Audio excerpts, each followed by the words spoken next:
From a distance, it looks like an unusually long expedition truck. Then the suspension lowers. 4 stabilizers touch the ground. The side walls move outward, the roof rises, and part of the rear body begins descending toward the earth. In less than 3 minutes, this 38-ton machine has almost doubled its usable space. But its most complex feature is still hidden behind the rear wall. This is the Mercedes-Benz TerraLiner 8x8x, a conceptual expedition motorhome built around Zetros heavy terrain engineering. Its objective is not speed, it is independence, the mobility of a military logistics truck, the comfort of a long-range yacht, and the self-sufficiency of a remote research station. Every system must tolerate vibration, dust, water crossings, extreme heat, and freezing conditions. And the mechanism near the 4th axle changes what the vehicle becomes after it arrives. We will return to it later. The starting point is a Mercedes-Benz Zetros-class 8x8 chassis. Its bonneted cab places the occupants behind the front axle, and approximately half a meter lower than in a comparable cab-over truck, reducing cab height and improving ride isolation. Official Zetros specifications extend to 8x8 configurations with up to 510 horsepower and 2,300 Newton-meters of torque. Concept: the frame supports a 13.6-meter composite habitat inspired by desert support vehicles, mobile command centers, and ocean-going yachts. That combination begins with the body structure. The TerraLiner measures approximately 13.6 meters long, 2.55 meters wide while traveling, and just under 4 meters high roughly, the road footprint of a full-size inner-city coach. 4 driven axles spread the load across 8 single off-road tires. The rear overhang is deliberately kept short to preserve the departure angle. The habitat uses aluminum honeycomb panels positioned between fiberglass skins. Beneath it sits a torsion-isolated subframe. That separation matters because a heavy truck frame twists on broken terrain. A rigid luxury interior cannot. Flexible mounts allow the chassis to articulate without forcing cabinets, windows, wall joints, and stone surfaces to absorb the movement. 2 slide-outs expand the lounge and bedroom after the stabilizers confirm firm ground. Mechanical locks secure them in both positions, while dual perimeter seals protect the interior from dust and wind. Then the roof changes shape. A recessed rack lifts upward and unfolds into a 6.5 kilowatt solar canopy, shading the roof while angling the panels toward the sun. The truck is no longer simply parked. It is constructing a base camp.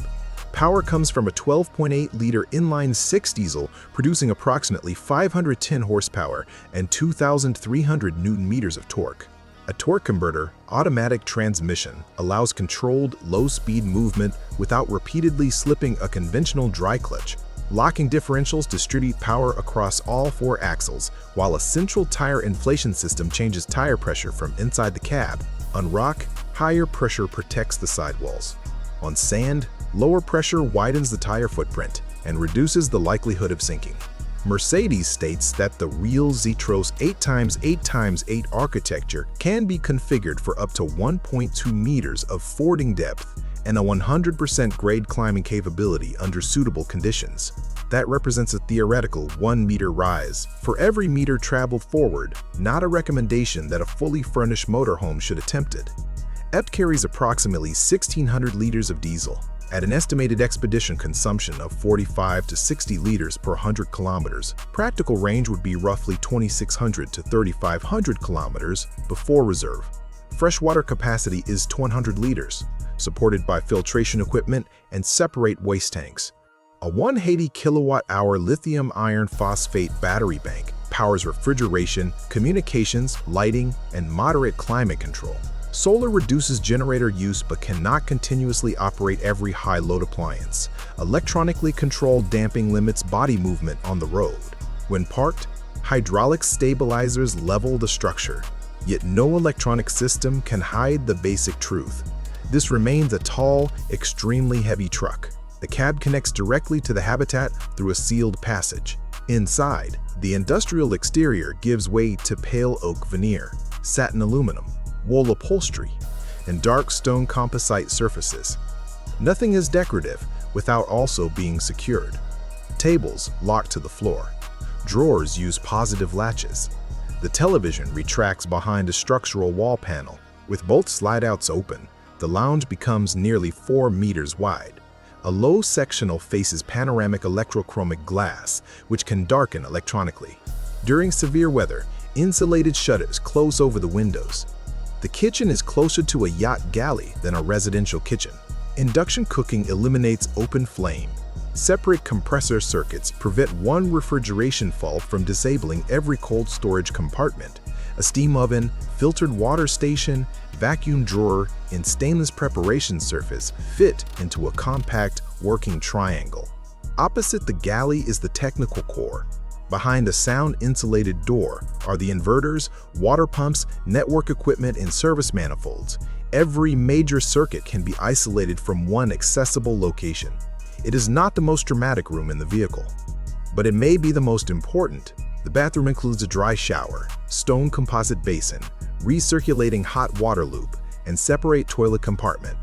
Moisture sensors increase ventilation before condensation reaches the wall cavities. At the rear, the bedroom contains an island king bed. Its platform lifts for mechanical access and protected storage. The ceiling rises 35 centimeters while parked, creating a more residential volume without increasing road height. But the bedroom is not the final room. A flush panel beside the wardrobe opens onto a narrow staircase. That staircase leads to the feature concealed since the opening. The rear third of the TerraLiner contains a 2-level deployable garage. While traveling, the lower compartment carries a compact electric scout vehicle, 2 folding motorcycles, spare wheels, and recovery equipment. At camp, the rear door opens upward. The entire garage floor lowers hydraulically to ground level, allowing the scout vehicle to drive out without steep ramps. Then the mechanism continues. Once unloaded, glass side panels rise from protected channels. The floor levels with the surrounding terrain, and the empty garage becomes a weather-protected observation room connected to the bedroom staircase. It is a loading platform, workshop, and private terrace contained within one structure. This is the delayed payoff. The motorhome does not merely transport a second vehicle. Its vehicle bay becomes additional architecture. Above it, the solar canopy contains a narrow rooftop deck with folding windscreens and an isolated telescope mount. The telescope support is separated from the walking surface, preventing movement on the deck from immediately disturbing the image. A second feature is storm mode. One command retracts the slide-outs, folds the awnings, lowers the suspension, closes the internal shutters, and shifts the ventilation system to filtered positive pressure. It is not armored, but it reduces vulnerable openings during severe weather and blowing dust. The third feature is thermal zoning. The lounge, bedroom, technical bay, water compartment, and garage operate independently. In extreme cold, unused spaces can cool while batteries, plumbing, and occupied rooms remain protected. Finally, a communications mast selects between satellite service, cellular networks, and directional long-range Wi-Fi. That creates a genuine mobile office, but it also introduces more equipment to maintain. Complexity is the first limitation. Every lifting deck, slide-out, stabilizer, shutter, mast, pump, and sensor creates another possible failure point. Manual overrides would be essential, yet remote repairs could still require specialist knowledge. The second problem is mass. Fuel, water, batteries, luxury materials, and a secondary vehicle would push the design close to the limits of a 38-ton chassis. The third limitation is access. At 13.6 meters long, it would not fit many scenic roads, older fuel stations, urban parking areas, or conventional campsites. Fuel consumption would also be severe. A 3,000-kilometer journey could consume well over 1,300 liters of diesel. This is independence, but not simplicity. A realistic one-off build would likely cost between $5 million and $7.5 million. The chassis would represent only part of that expense. Structural analysis, hydraulic integration, electrical engineering, composite tooling, testing, certification, and thousands of specialized labor hours would dominate the final price. The TerraLiner receives a feasibility score of 82 out of 100. The chassis, powertrain, solar canopy, slide-outs, water systems, and lifting garage are achievable with existing technology. The lost points come from weight, maintenance complexity, and the difficulty of validating a movable rear room for years of rough road service. It is technically possible, The harder question is whether the additional capability justifies the machinery required to create it. The TerraLiner 8x8 could carry its own power, water, transport, communications, and living space far beyond conventional infrastructure. But would you accept this level of engineering complexity for total independence, or choose a smaller expedition vehicle that is easier to repair? Tell us which approach you would trust on a journey around the world.